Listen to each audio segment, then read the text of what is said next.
Baik, assalamualaikum warahmatullahi wabarakatuh. Jadi hari ini saya akan membicarakan tentang mengenai strategi pembelajaran dan motivasi belajar. Jadi PPT ini dibuat oleh saya sendiri, yaitu Ahmad Fandianur, Sarjana Pendidikan dan Magister Sains. Oke, jadi kenapa kita bicara kayak gini atau bicara mengenai strategi pembelajaran dan motivasi belajar? Ya, pembelajaran dilakukan sepanjang masa. Ya, jadi kita tidak bisa jadi setiap hari kita selalu belajar ya. Dari pertama kita kali lahir, pertama kali kita bernafas menggunakan udara yang tadinya kita hanya menggunakan ari ya, atau menggunakan lubang istilahnya pusar ya, sampai kita nanti ajal kita akan selalu belajar. Belajar apapun ya. Tiap hari kita akan pasti belajar sesuatu yang baru ya. Kecuali kalau misalnya di mana titik kita sudah berhenti bernapas, itu kita sudah tidak bisa menerima rangsang atau panca indera, sehingga kita tidak bisa yang namanya menerima ilmu lagi.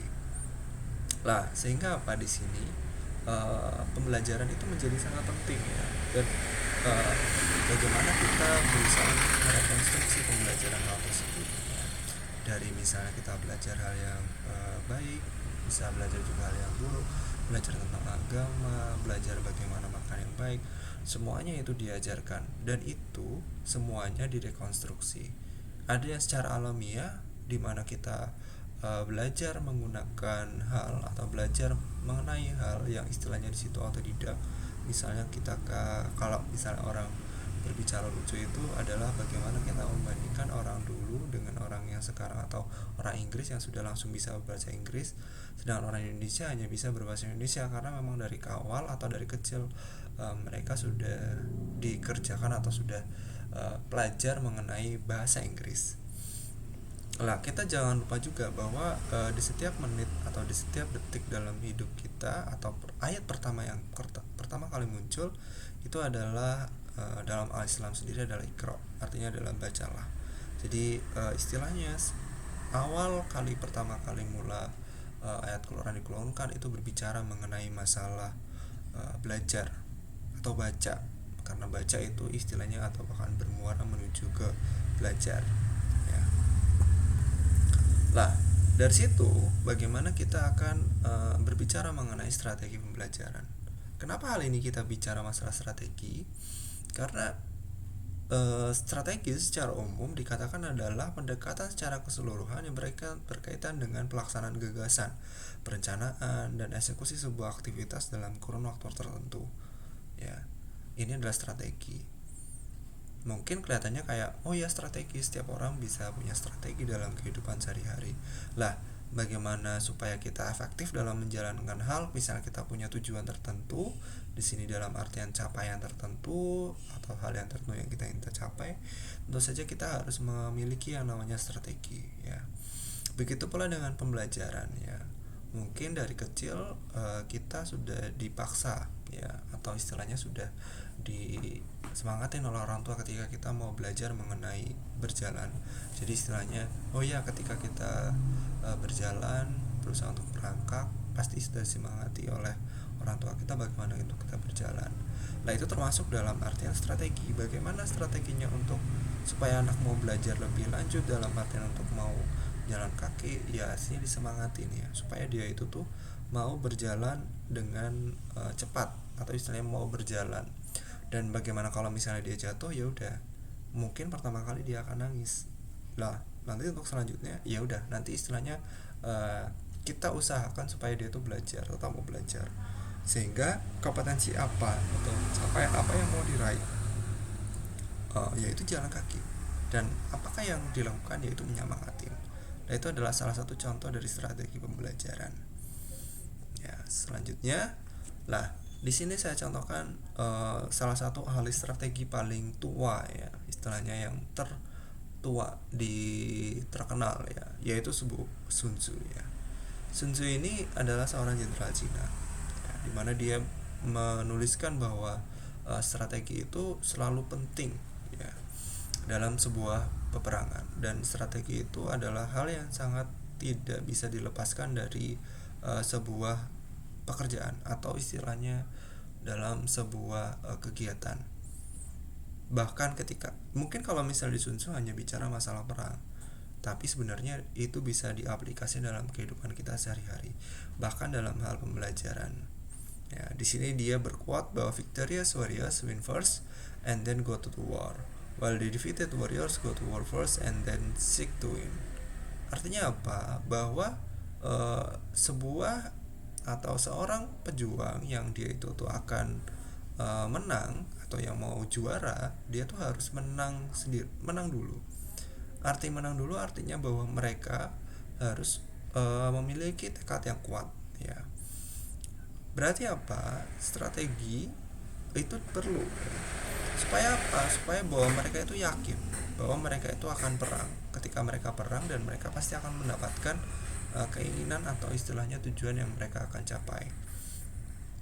Lah, berbeda kalau misalnya orang yang tanpa tujuan, mereka akan apa? Mereka akan datang dulu ke tempat tujuan perang, lalu baru mencari kemenangan. Di situ mereka tidak memiliki strategi apapun. Makanya di sini dalam hal strategi pembelajaran itu sangat penting, ya, terutama dalam pembelajaran, supaya kita itu tetap istilahnya mendapatkan suatu hal atau memudahkan kita dalam belajar. Lah, dalam strategi pembelajaran itu di sini banyak sekali macamnya. Mungkin di sini sudah sering sekali kita jelaskan atau sekalian kalian dapatkan atau kita dapatkan. Beberapa hal mungkin di sini ada inquiry, ada expositoris, ya. Terus berbasis masalah dan kooperatif. Ini 4 pembelajaran atau strategi pembelajaran yang paling sering digunakan. Dan ini nanti akan istilahnya sering digunakan dalam kehidupan kita, dalam pembelajaran sehari-hari. Yang paling sering digunakan adalah expositoris. Mungkin ini pembelajaran yang paling kuno, ya, yang diajarkan oleh umat manusia, di mana ketika pembelajaran itu dilakukan secara tatap muka langsung, di mana seorang guru atau seorang yang dianggap lebih tua itu akan memberikan ilmunya langsung kepada seorang atau seorang murid, ya. Sehingga dari sini nanti apa? Pembelajaran hanya dilakukan satu langkah atau satu arah saja. Ini memang kurang begitu bagus karena memang di sini untuk hanya dalam satu langkah ini atau dalam satu hal ini nanti akan istilahnya mahasiswa atau siswa kurang begitu paham atau terkena dalam hal pengalamannya, sehingga ini dikatakan sebagai proses pembelajaran yang proses penyerapannya paling rendah.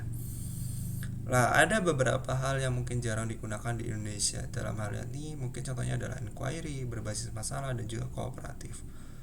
Lah, ini beberapa pembelajaran ini dia lebih bagus, ya.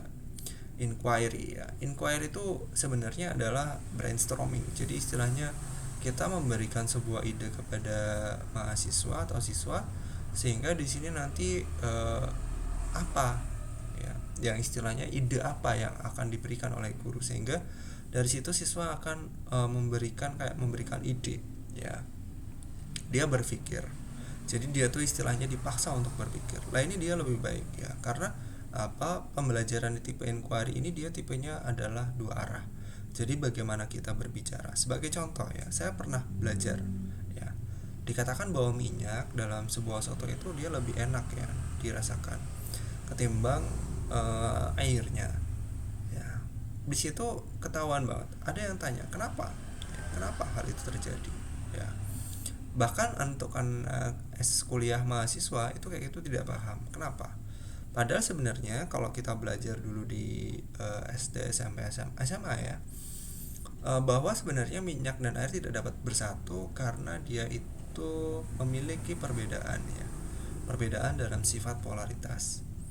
Lah, kenapa enak di situ? Ya karena memang minyak akan menyerap rempah-rempah atau misalnya menyerap zat-zat yang enak dari rempah-rempah, sehingga di situ dia menyerap zat yang istilah membuat suatu itu menjadi enak. Itu sebenarnya adalah proses brainstorming, ya. Makanya lebih baik walaupun memang kita ekspositori, kita berusaha untuk memancing rasa keingintahuan dari si siswa dengan cara inquiry. Lalu ada juga proses pembelajaran berbasis masalah. Ya, bukan masalah yang istilahnya muncul di siswa, tapi istilahnya kita memberikan suatu problem solve atau suatu problem kepada mahasiswa. nanti supaya di situ mahasiswa untuk berpikir untuk bagaimana siswa tersebut untuk memecahkan masalah tersebut. Ya, dari situ biasanya nanti keluar ya bagaimana ide-ide tertentu yang nanti supaya di situ dia belajar. Ya, ini malah pembelajaran hanya dari satu arah dari siswa itu sendiri. Kita sebagai guru di situ hanya fasilitator saja. Lalu ada juga pembelajaran bersifat kooperatif, ini paling ya sering digunakan juga di pembelajaran kita dengan cara belajar kelompok ya. Jadi ini dilakukan dengan cara belajar kelompok. Ini ketika kita belajar kelompok sebenarnya pembelajaran yang dilakukan adalah pembelajaran kooperatif. Ya. Nah, apakah sebenarnya tujuan dari strategi-strategi pembelajaran yang saya sebutkan di atas? Tentu saja tujuannya adalah untuk motivasi belajar ya. Jadi bagaimana pembelajaran tidak membosankan sehingga anak itu malas dalam belajar dan sehingga nanti malah tidak tercapai apa tujuan yang akan dilakukan pada pembelajaran tersebut, sehingga motivasi belajar itu atau strategi pembelajaran tersebut nanti tujuannya memotivasi belajar sehingga nanti dicapai karakteristik proses-proses pembelajaran yang istilahnya sesuai. Mungkin paling gampang itu adalah interaktif yang paling sering, dimana ketika interaktif itu kita menanyakan kepada siswa apakah kebutuhannya, ataukah nanti kita memberikan ide atau kita memberikan pertanyaan yang nanti akan muncul istilahnya hubungan dua arah. Selain itu juga kita bisa menginspirasi. Biasanya inspirasi ini muncul ketika kita itu bisa memberikan suatu ide yang baru, suatu hal yang baru sehingga menginspirasi mahasiswa atau siswa. Ini juga sering digunakan oleh orang-orang yang istilahnya kayak entrepreneur atau istilahnya yang pemberi semangat ya dalam hidup. Jadi istilahnya memberikan hal administratif. Terus juga pembelajaran tidak harus melulu di kelas ya, yang istilahnya bisa membosankan ya, sehingga kita bisa mencari di luar yang istilahnya nanti ada suasana-suasana yang menyenangkan. Pembelajaran juga bisa dibikin menantang dalam artian mungkin ketika kita tidak bisa memberikan nilai yang bagus, kita akan beri punishment, tapi punishment yang lucu, sehingga di situ anak berusaha untuk belajar dengan cara yang menantang. Misalnya kalau misalnya kita belajar, kalian kalau misalnya tidak bisa belajar, nanti saya akan posting di IG tertentu ya. Jadi istilahnya nanti IG-nya dibajak, terus habis itu nanti posting sesuatu yang memalukan. Ya mungkin sebenarnya tidak terlalu sopan, tapi paling enggak di situ ada pembelajaran yang menantang. Jadi istilahnya buat lucu-lucuan. Jadi di situ memotivasi, dan juga istilahnya pembelajaran yang istilahnya dia bikin ngantuk sehingga dia bisa lebih paham ya, istilahnya mahasiswanya di situ. Lalu juga memotivasi peserta didik supaya lebih aktif, dimana ketika pembelajaran dua arah itu nanti akan memotivasi mereka untuk belajar lebih baik, dan juga memberikan ruang bagi yang cukup bagi kreativitas dan kemampuan sesuai bakat dan minat perkembangan bisnis serta psikologis peserta. Ya, bagaimana kita juga dari pembelajaran yang istilahnya strategi pembelajaran yang baik, kita bisa memberikan ruang bagi mereka supaya untuk berkreatif ya. Pembelajaran di Jepang itu mengharapkan pada SD itu dia anak itu disuruh membagi makanannya bagi teman anak-anaknya, bagi teman-temannya. Ya, jadi mereka tuh dipaksa untuk rajin. Dalam artian ketika mereka membagi makanan ya mereka harus adil. Terus juga anak kelas 1, kelas 2 ya istilahnya yang nyentongin makanannya mereka, karena mereka itu makannya dibagi-bagi dalam satu kelas itu sendiri, jadi ada cateringnya. Mereka itu kayak disuruh untuk membagi, dan mereka belajar untuk disiplin bagaimana mereka itu supaya untuk membagi makanannya secara adil, dan juga bagaimana mereka juga istilahnya harus bersih menggunakan sapu, menggunakan handscone ya, istilahnya supaya mereka tuh benar-benar bersih. Terus juga istilahnya membagi, dan itu sebenarnya mandiri ya, kegiatan istilahnya dilakukan dari hal yang mandiri.